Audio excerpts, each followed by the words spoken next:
If your mind took instructions from you, would you create anxiety? Just do the simple sadhana, all of you. You can't do any other yoga. This much you can do, isn't it? You will see, half your anxiety will start settling down. Because essentially the conflict is, there are two dimensions within you.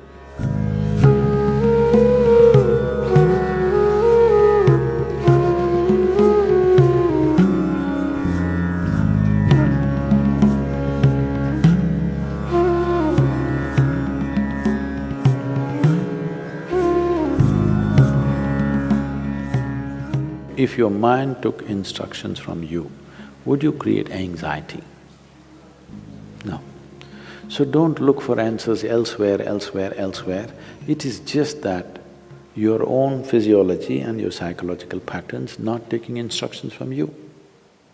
So you said so many things, I try, whatever these big words are floating all over California particularly, about surrendering to it, about letting it go, about…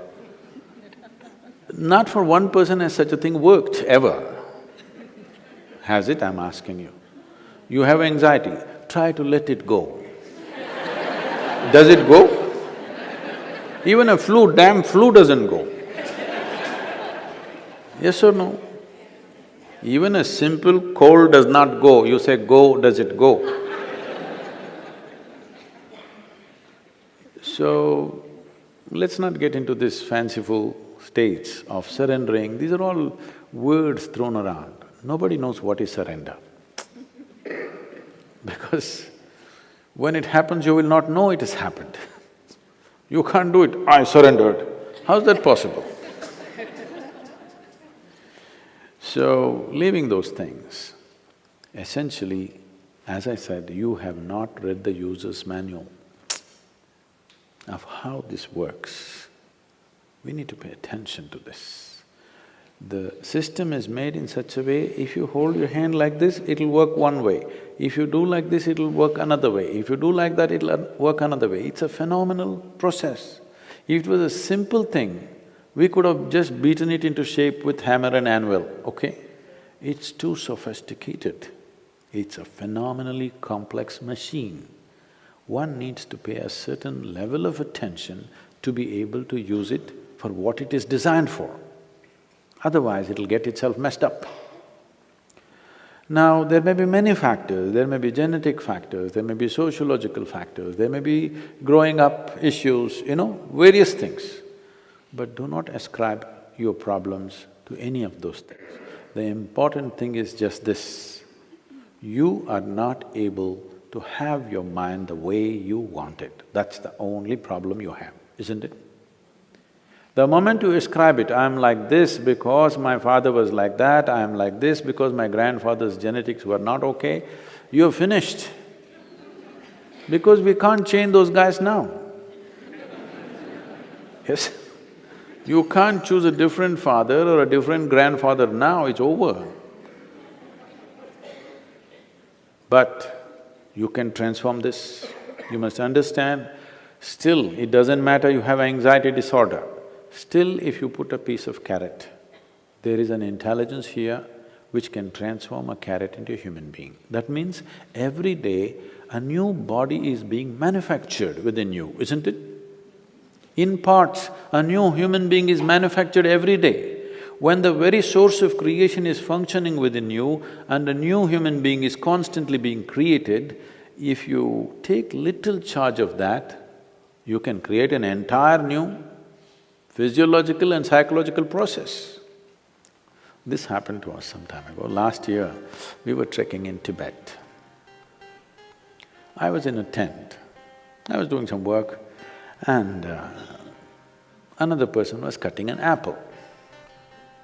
One of these porcelain knives these days. So the other person around says to this person, "It's a very sharp knife, be careful." It irritates me a bit. I look like this because he's a grown man. If it's a child, it's different. Then we have to watch how he uses the knife. It's a full-grown man. And a knife is supposed to be sharp.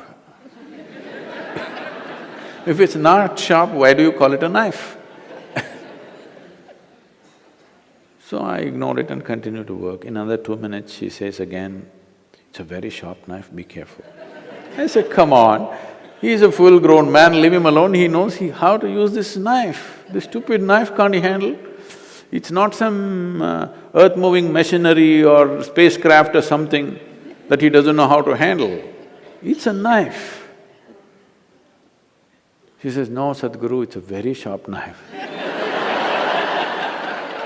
All right. And I continue what I'm doing. In another 2 minutes, she whispers to him, "Please be careful, very sharp."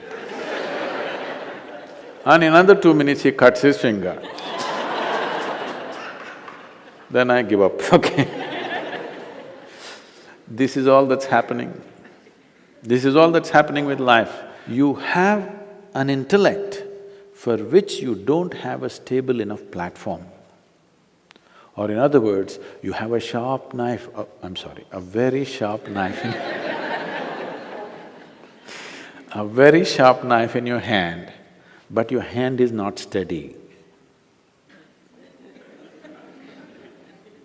Please see, it's your own mind which is causing all this pain, isn't it?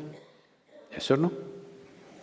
So you have a very sharp knife, the sharper it is, the more you cut yourself. So we don't have to blunt the knife, we just have to have a steady hand, isn't it? Nothing has been done about that. People are trying to blunt the knife with all these sedatives and nonsense. What you take is to blunt the knife. Blunting the knife is not the answer, because if you lower the possibilities of who you are, everything will be okay. If you remove half of your brain, you will be quite peaceful. Because it takes some brain to cause anxiety. If we really remove half of your brain, you will be quite peaceful and you may even be happy, actually. Nothing bothers you. It'll be okay. All right? But that's not what we're looking for. What a human being is looking for is to become limitless in some way.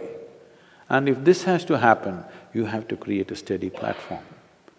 Knife need not be taken away, knife need not be blunted. Only thing is, hand needs to be steadied, isn't it? No process to do that.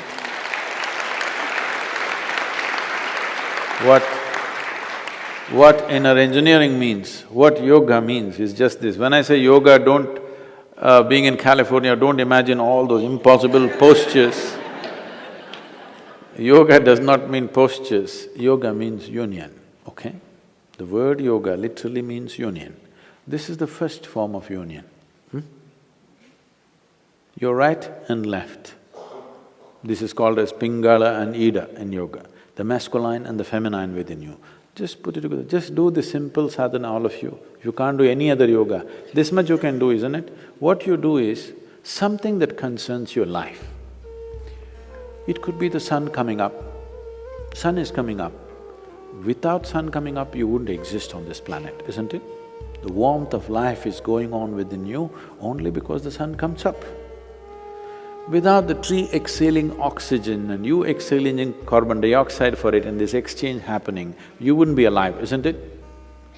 Like this, look at it, the food that you eat, the sun, the earth that you walk upon, air that you breathe, water that you drink, people who live around you, whatever, you choose anyone.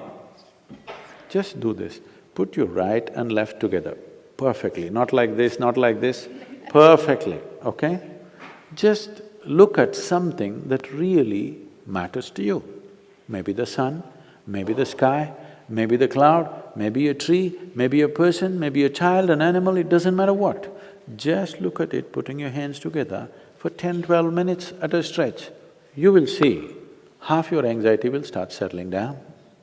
Because essentially the conflict is, there are two dimensions within you.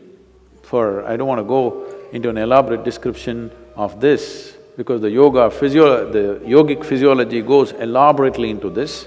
But to put it simply, even the modern medical science is telling you there's a right brain and a left brain, all right? Just put these two things together. look at with utmost love and appreciation towards something that matters to you. It could be your wife, it could be your husband, it could be your child, a tree, a dog, sky, sun, moon, whatever. Every one of them are vital for your life, isn't it so? Yes? Whatever you can relate to. Putting these two things together, just look at them with utmost pleasantness that you can generate, recognizing how important they are for you. Many things will change. This is the first form of yoga. If I do this, it'll become difficult. And there are many ways to do namaskar, like this, like that, like that. This is the most simple thing. Start here, okay